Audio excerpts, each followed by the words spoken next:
Hello friend. तो कैसे हैं आप लोग। आशा करता हूँ आप सभी अच्छे होंगे और तैयारी आप लोगों की काफ़ी अच्छी चल रही होगी।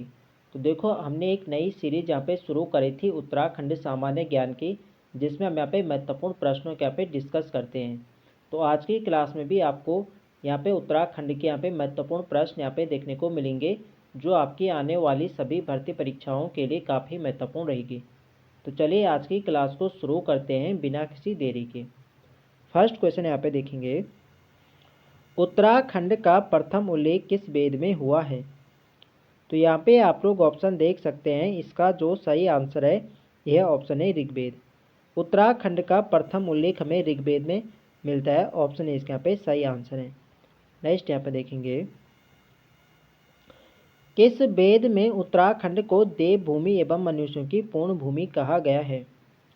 तो उत्तराखंड का प्रथम उल्लेख ऋग्वेद में हुआ है और ऋग्वेद में ही उत्तराखंड के लिए देवभूमि एवं मनुष्यों की पूर्ण भूमि कहा गया है। तो इसका सही आंसर होगा ऑप्शन सी ऋग्वेद।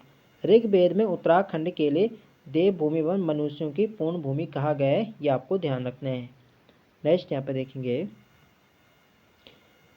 निम्न में से किस पुराण में 5 हिमालय खंडों का वर्णन किया गया है। तो इसका जो सही आंसर है यह ऑप्शन बी स्कंद पुराण। स्कंद पुराण में 5 हिमालय खंडों का उल्लेख किया गया है। वो 5 हिमालय खंड कौन कौन से, एक आपका है केदार खंड, मानस खंड, नेपाल खंड, जलांधर एवं कश्मीर। तो इन 5 हिमालय खंडों का वर्णन मिलता है स्कंद पुराण में, जिनका जो दो आपके हैं केदार खंड और अब मानस खंड, इनका संबंध उत्तराखंड से है। तो केदार खंड जो है ये गढ़वाल क्षेत्र के लिए इस शब्द का प्रयोग किया गया है और कुमाऊं के लिए मानस खंड शब्द का प्रयोग किया गया है, ये आपको ध्यान रखना है। नेक्स्ट यहाँ पे देखेंगे, उत्तराखंड हेतु उत्तर कुरु शब्द का प्रयोग किस ब्राह्मण में मिलता है। तो यह एक प्रीवियस क्वेश्चन है, यह एग्जाम में पूछा हुआ प्रश्न है। तो उत्तराखंड हेतु उत्तर कुरु शब्द का प्रयोग किस ब्राह्मण में मिलता है। तो ये मिलता है ऐत्रेय ब्राह्मण। इसका सही आंसर है ऑप्शन डी। डी इसके यहाँ पे सही आंसर है। नेक्स्ट यहाँ पे देखेंगे, किस ब्राह्मण में वाक देवी का निवास स्थान बद्रिका आश्रम बताया गया है।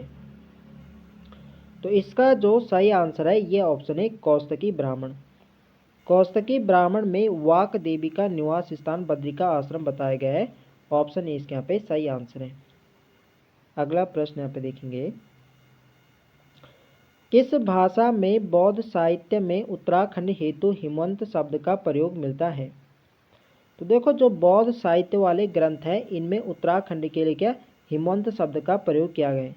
तो यहाँ पे बताने कि किस भाषा के बौद्ध साहित्य में उत्तराखंड हेतु हिमवंत शब्द का प्रयोग किया गया है। तो जो पाली भाषा वाले जो बौद्ध साहित्य जो ग्रंथ है इनमें हमें क्या है उत्तराखंड हेतु हिमवंत शब्द का प्रयोग मिलता है, ये आपको ध्यान रखना है। तो बौद्ध साहित्य के पाली भाषा वाले ग्रंथों में उत्तराखंड हेतु हिमवंत शब्द का प्रयोग मिलता है, ये आपको ध्यान रखना है, इंपॉर्टेंट है परीक्षा की दृष्टि से। नेक्स्ट यहाँ पे देखेंगे, पुराणों में केदार खंड व मानस खंड के संयुक्त क्षेत्र को क्या कहा गया है। तो पुराणों में केदार खंड व मानस खंड यानी संपूर्ण उत्तराखंड क्षेत्र की यहाँ पे बात हो रही है, क्योंकि केदार खंड जो एक गढ़वाल क्षेत्र के लिए कहा जाता है और मानस खंड कहा जाता है कुमाऊं क्षेत्र को। तो संपूर्ण उत्तराखंड क्षेत्र की यहाँ पे बात हो रही है कि संपूर्ण उत्तराखंड क्षेत्र को क्या कहा गया था पुराणों में। तो पुराणों में संपूर्ण उत्तराखंड यानी केदार खंड और मानस खंड के क्षेत्र को उत्तरखंड, खसदेश और ब्रह्मपुर इन आदि नामों से जाना जाता है पुराणों में। तो इसका सही आंसर होगा ऑप्शन डी उपयुक्त सभी। डी इसके यहाँ पे राइट आंसर हो जाएगा। अगला प्रश्न यहाँ पे देखेंगे, निम्न में से केदार खंड कश्मीर, जलांधर, मानस खंड व नेपाल है। तो अभी मैंने बताया जो 5 हिमालय खंड है जिनका वर्णन क्या स्कंद पुराण में, तो ये सभी क्या आपके स्कंद पुराण में वर्णित 5 हिमालय खंड हैं। तो इसका सही आंसर जाएगा ऑप्शन बी के साथ। बी इसके यहाँ पे सही आंसर हो जाएगा। अगला प्रश्न यहाँ पे देखेंगे, नंदा देवी पर्वत से कालगिरी तक के क्षेत्र को क्या कहा गया है। तो नंदा देवी पर्वत से जो कालगिरी तक का क्षेत्र है ये आपका आता है कुमाऊं क्षेत्र के अंतर्गत। तो इसे स्कंद पुराण में इसे मानस खंड के नाम से जाना जाता है। तो ऑप्शन ए इसके यहाँ पे सही आंसर हो जाएगा। नेक्स्ट यहाँ पे देखेंगे, माया क्षेत्र से हिमालय तक के विस्तृत क्षेत्र को क्या कहा गया है।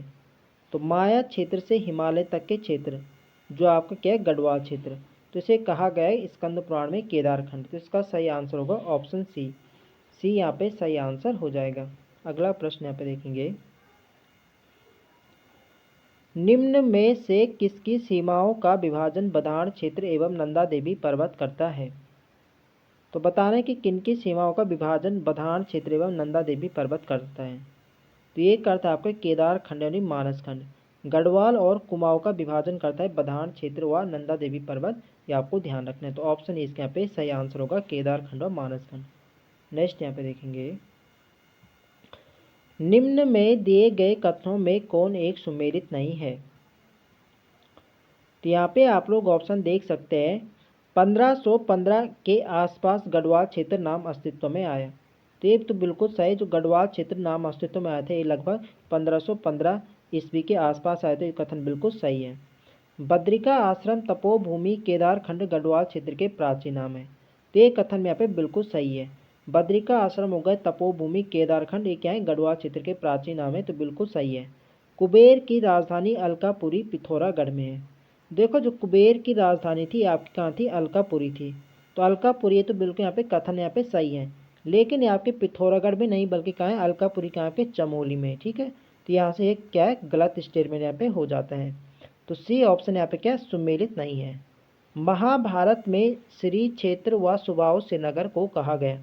तो ये कथन भी बिल्कुल सही है। महाभारत में श्री क्षेत्र या सुबाहपुर श्रीनगर को कहा गया, ये कथन भी बिल्कुल सही है। तो ऑप्शन सी यहाँ पे गलत दे रखा है, तो सी इसका यहाँ पे सही आंसर हो जाएगा।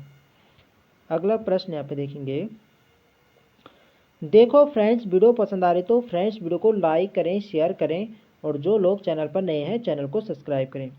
नेक्स्ट क्वेश्चन है हमारा, निम्न में से कुबेर की राजधानी अलकापुरी किस जिले में थी? तो अभी मैंने आपको बताया जो कुबेर की राजधानी थी अलकापुरी थी, लेकिन आपके किस जनपद में, आपके चमोली में। ऑप्शन ए इसके यहाँ पे सही आंसर है। नेक्स्ट यहाँ पे देखेंगे, मनुष्यों के आदि पुरुष मनु का निवास स्थान था। तो मनुष्यों के जो आदि पुरुष मनु था इनका निवास स्थान भी अलकापुरी चमोली में था। ऑप्शन बी इसके यहाँ पे सही आंसर है। नेक्स्ट यहाँ पे देखेंगे,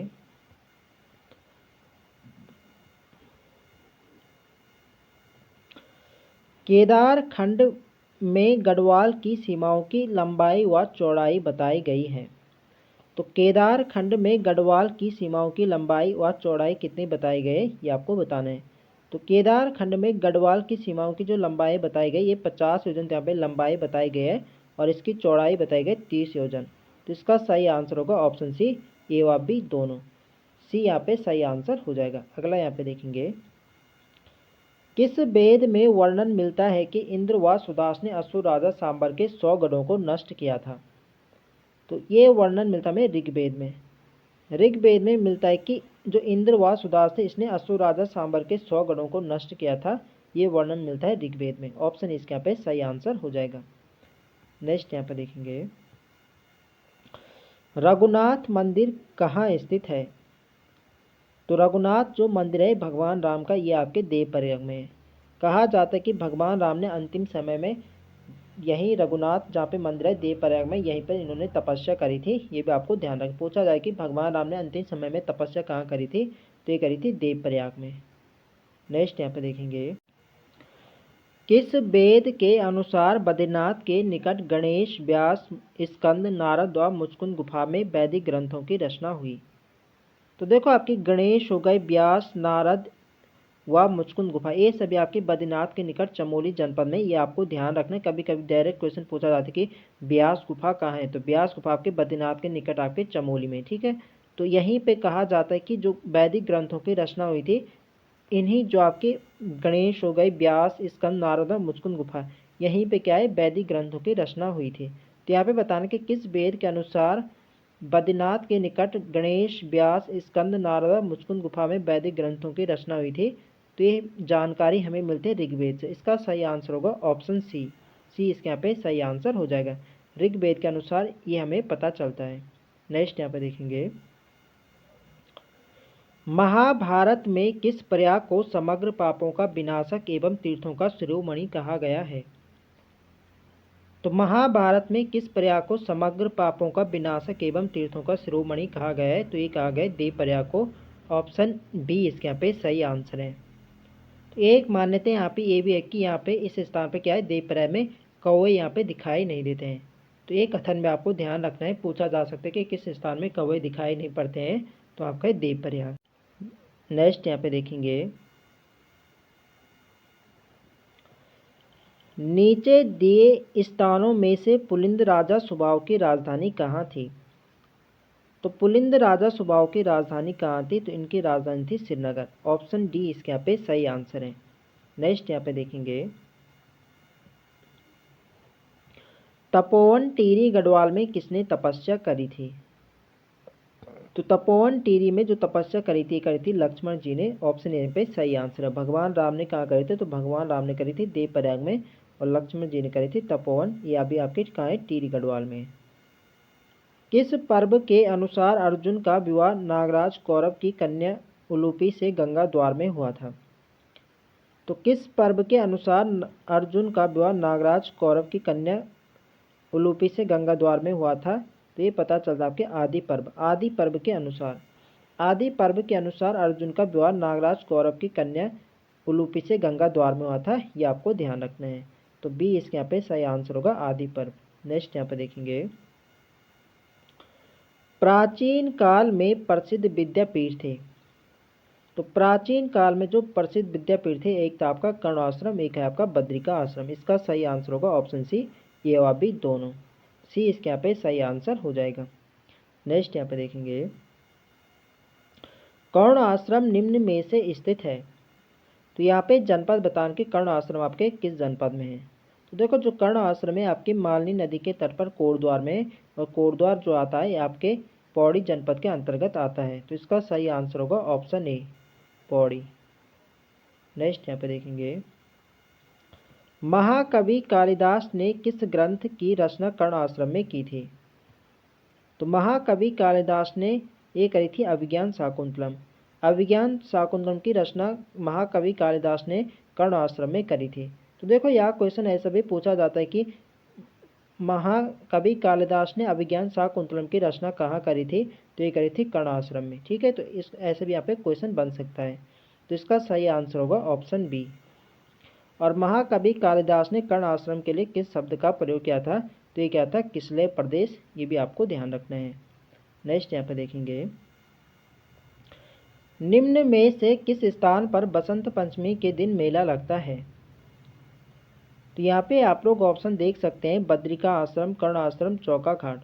तो देखो जो कर्ण आश्रम का वर्तमान नाम है यह है चौका घाट। ठीक है, पूछा जा सकता है कि कर्ण आश्रम का वर्तमान नाम क्या है?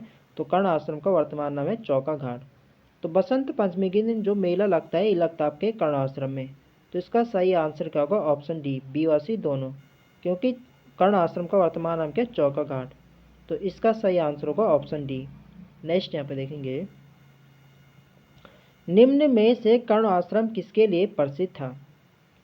तो देखो जो कर्ण आश्रम था ये आपके दुष्यंत और शकुंतला के प्रेम प्रसंग के कारण प्रसिद्ध था, और यहीं पर चक्रवर्ती सम्राट भरत का जन्म होता है, जिनके नाम पर हमारे देश का नाम भारत पड़ा। तो इसका सही कथन क्या होगा? ये होगा ऑप्शन सी, दुष्यंत और शकुंतला के प्रेम प्रसंग हेतु और चक्रवर्ती सम्राट भरत के जन्म हेतु। तो इनके कारण क्या है? कर्ण आश्रम प्रसिद्ध था। इसका सही आंसर होगा ऑप्शन सी, ए व बी दोनों। नेक्स्ट यहाँ पे देखेंगे, कर्ण आश्रम किस नदी के तट पर स्थित है? तो कर्ण आश्रम जो है आपके कोटद्वार में मालनी नदी के तट पर है। ऑप्शन इसके यहाँ पे सही आंसर है। नेक्स्ट यहाँ पे देखेंगे,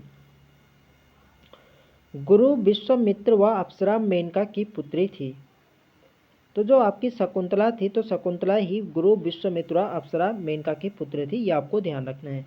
तो बी वाले इसके यहाँ पे सही आंसर होगा शकुंतला। नेक्स्ट यहाँ पे देखेंगे, अल्मोड़ा में यक्षों के निवास की पुष्टि कौन सा मंदिर करता है?